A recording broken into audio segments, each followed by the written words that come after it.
Abruptly closing up shop, Detroit Wing Company closed some of its mid-Michigan locations without much notice. Thanks for watching the news at 5:30. I'm Elise Ramey. And I'm David Custer. TV5's Zane Omer has more on why they decided to close the doors.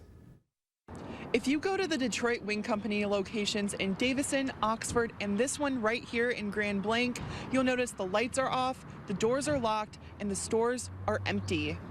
I was a little surprised. I didn't ask a whole lot of questions. I was kind of like, you know, that's a bit of a shock. Alex Hinton started working at the Detroit Wing Company shortly after the Grand Blanc location opened its doors 3.5 years ago. I remember the first Super Bowl we were open, we actually ended up having 4,000 wings on our screen at one time.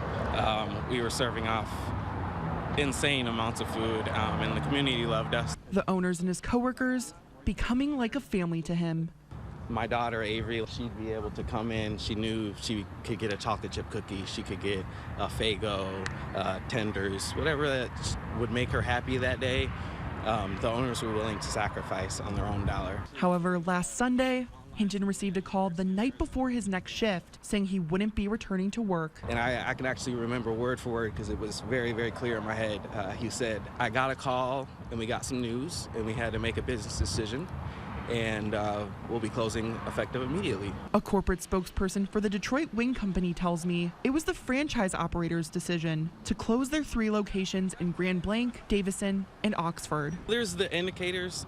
It's hard to forecast exactly what is going to happen in the restaurant industry, but you know, when the going gets tough, it's just hard to tell when that breaking point is. In a statement, Detroit Wing Company founder Gus Malaris saying, while we cannot comment on the specifics of the situation, we are certainly understanding and sympathetic to those who are affected. The company now working to reopen those restaurants under new ownership. As for Hinton, he's moving forward and staying positive. I do believe that there's going to be something good that comes from this for everyone, not just me.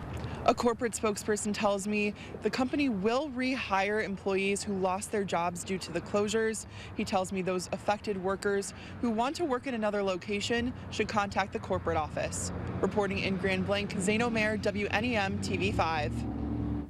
Zane, thank you. For those with Detroit Wing Company gift cards, the spokesperson says customers can wait until the 3 restaurants reopen in the future or use them at any of their other locations throughout Michigan.